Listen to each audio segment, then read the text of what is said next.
G'day mates, Sharky here, and today I'm going to be reviewing the Krom Gaming Kumite from Krom Gaming. Should be pretty obvious. Before I get into the controller, I'm gonna show you the box, but I have had this controller for about a month, so the box is completely gone, so I'm just gonna show you it on my monitor. So yeah, this is basically what the box looks like. Editor me will probably show like what the controller actually looks like when you take it out of the box. It's basically just wrapped in plastic, then there's a sheet of paper that like kind of tells you some things about the controller itself. But yeah, the box didn't really have much. It was a nice box, it felt very premium, but yeah, there's not really much to say beyond what you can see right now. So I'm just gonna move right on ahead to the controller. Also, this is not scripted, so sorry if this review seems a bit off the rails, but I'll try to keep it professional. I thought it would be better if I voiced this than if I did my usual subtitle style, because I think it just works better for this type of review. So let's stop babbling and get into it.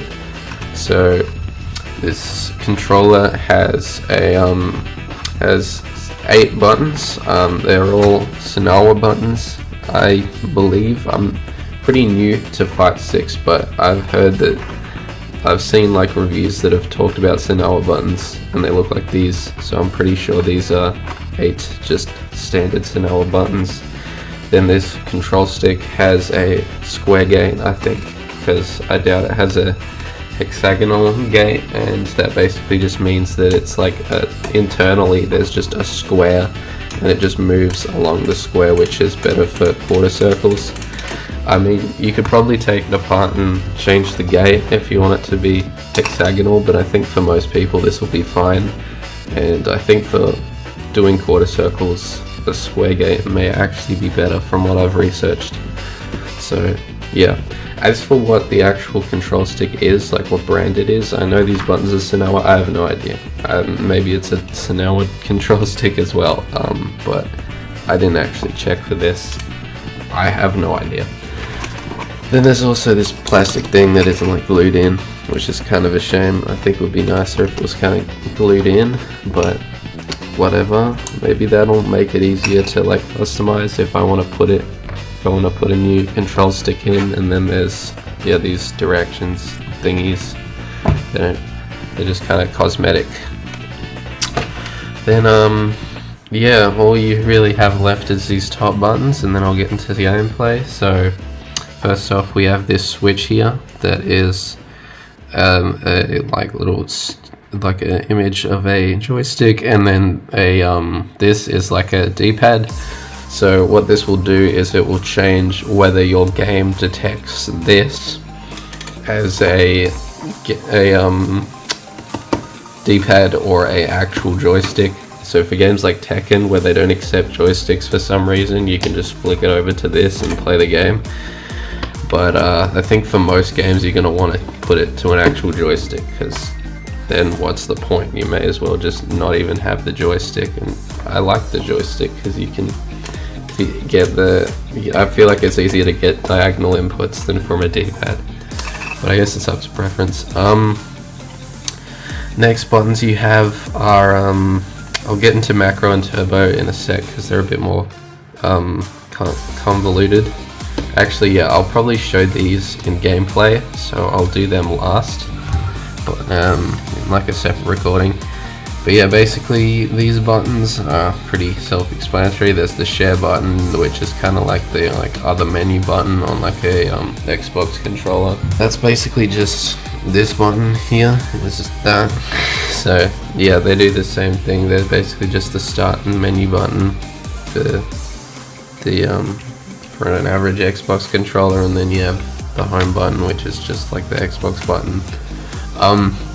For my computer, it actually wasn't this home button wasn't actually working for a while, and then it started working, and it turns down your volume, and it's kind of annoying. So yeah, I wish it didn't start working, honestly, but on the Switch this works reliably. I plugged it into my Switch here, and you just press the home button and it sends you to the home screen. It's pretty self-explanatory.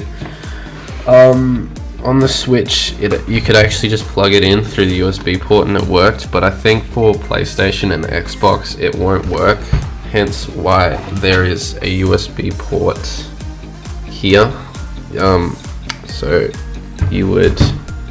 if you were playing on like Xbox or something, PlayStation, actually it might work on Xbox as well. I think this is mainly for PlayStation, but how it would work is you just grab your USB slot here and then you plug it in like so. I would like place the tripod in a stable position, but it's kind of hard to not film this freehand. And then yeah, it lights up, and this controller actually just like does nothing, and you can just use this to play. I think what it does is it tricks like the your Xbox or PlayStation into thinking that this is like this, and that's how I don't know the technology in that. I don't know how it works, but I just know that it like does work, I think.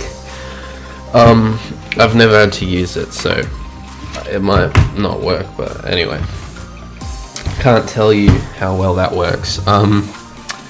As for the home button, this light says what player you are. It doesn't really matter, because ultimately most fighting games, like the player is determined by like who presses start first, so it will still say 1 even if you'll end up using the game to change it to player 2. It won't adjust to that. It's just, you know, whatever you plug into your device first, it'll do that, because, you know, you're player 1 because you plugged it in first. Then these are M1 and M2. They are like L3 or R3 on a PlayStation controller. They're basically just like when you actually like press in on the controller like this, as an individual button. Most fighting games actually have nothing assigned to that, so they've actually made these the macro buttons, which I'll show you later. So yeah, macro and turbo I'm going to show you later. I'm going to boot up a Street Fighter game and illustrate it for you, probably Street Fighter 4. So be back in a sec. Okay guys, I'm back in training mode with Akuma to show you the use of the macro button. So with my fight stick, with Akuma's Raging Demon, usually you would have to hit this twice and then backwards and then these 2 buttons to do Raging Demon. But with the macro button you can just mash this button over and over again and it'll do the combo. I'll show you that in a second. But yeah, for now I'll show you. Oh yeah, I'll do it manually. I don't know how I did that. But yeah, as you can see, I landed it on possibly the worst angle. So yeah, you saw me do the thing and it worked in the game. So yeah, that's how you do it manually. Whether I can, if I press, whether I can press this button here, which says macro, and then it'll shine like that. And when I press M1, it'll start blinking, and then I can do the input myself.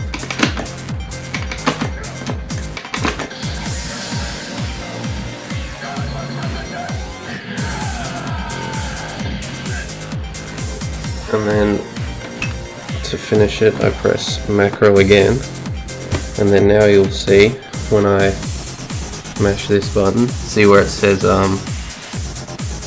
L3.SL. sorry for how bright the screen is. But yeah, you can just mash this and it does the move all the same. This is looked down pretty badly by the fighting game community, as it's essentially cheating, because all you have to do is just press that and he does the thing. But it's a nice feature to have if you're a bit more of a casual, and then you can set up to 2 in a row. So I might do his other super combo, which is basically the same thing except forward. So once again, I'm going to try to do that here to show you.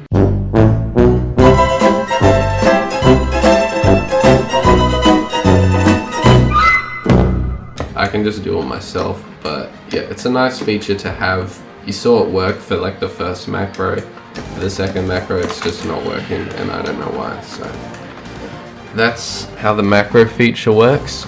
I'm now gonna record Chun-Li to demonstrate how to use the turbo feature. Okay, here we are back. I'm with Chun-Li, and in Street Fighter players will know that in the classic games, now it's front quarter circle kick, but in the classic games the only way to do one of her special moves is to mash the kick button as fast as you can. So I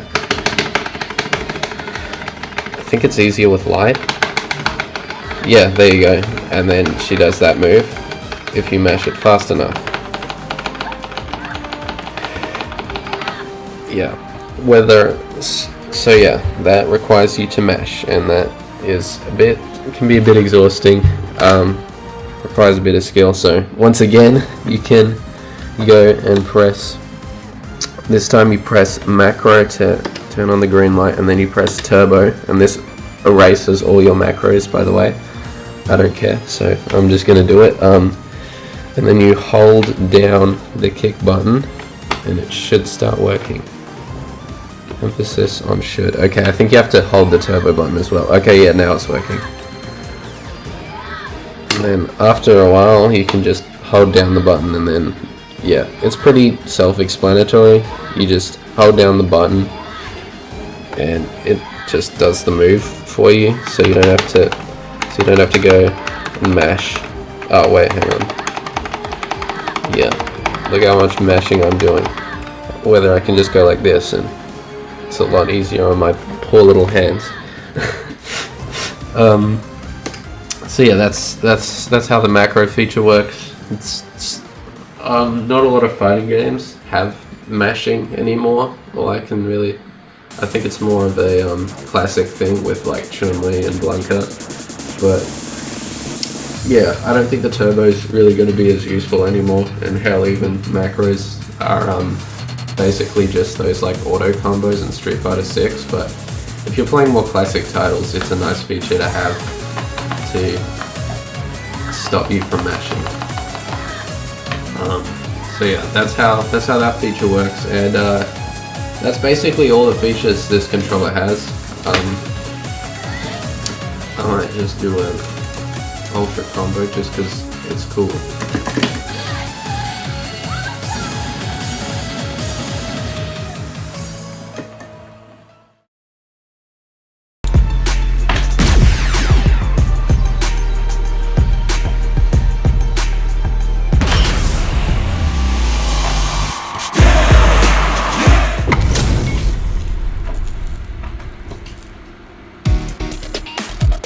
Got it. Round 1.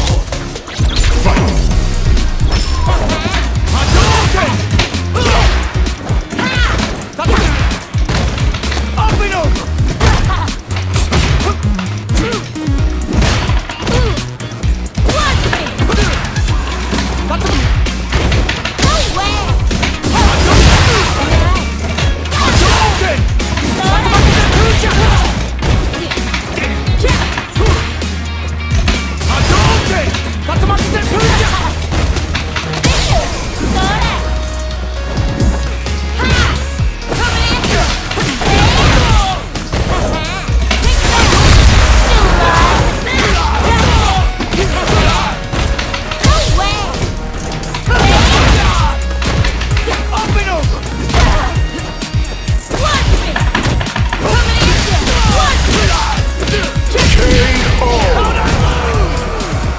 Round 2.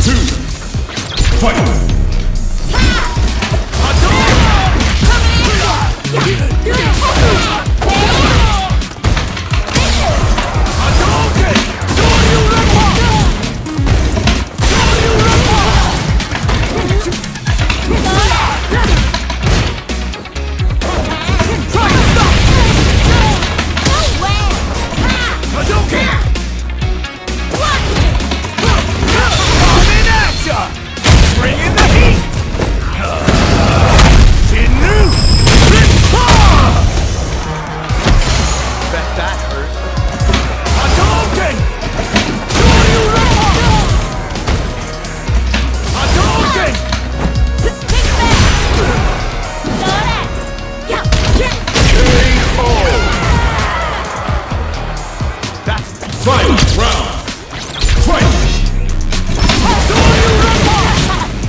Judy wins!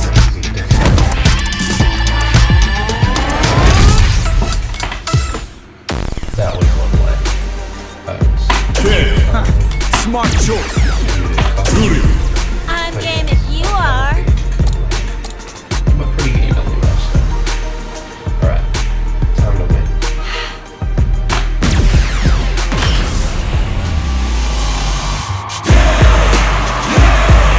Started from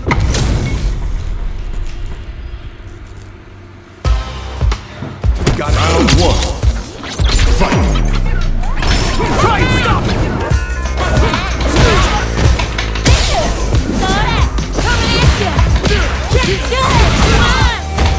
What?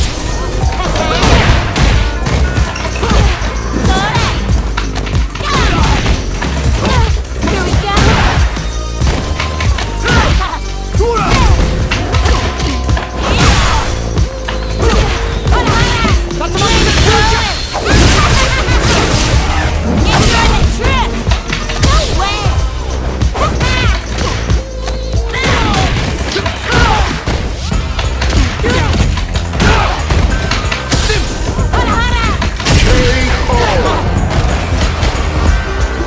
Round two.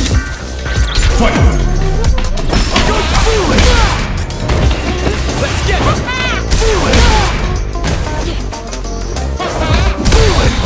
Pay attention.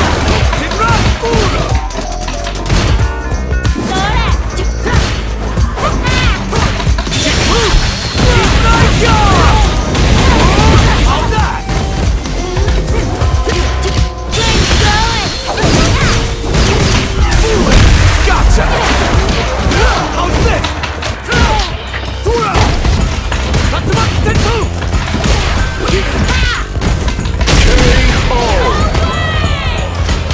Final round. Fight.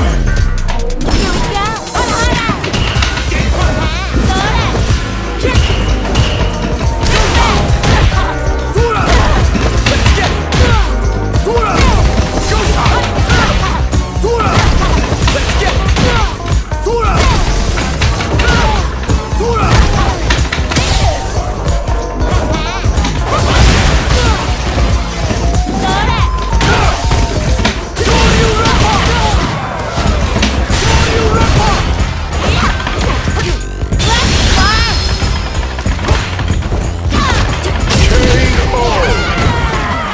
Ken wins!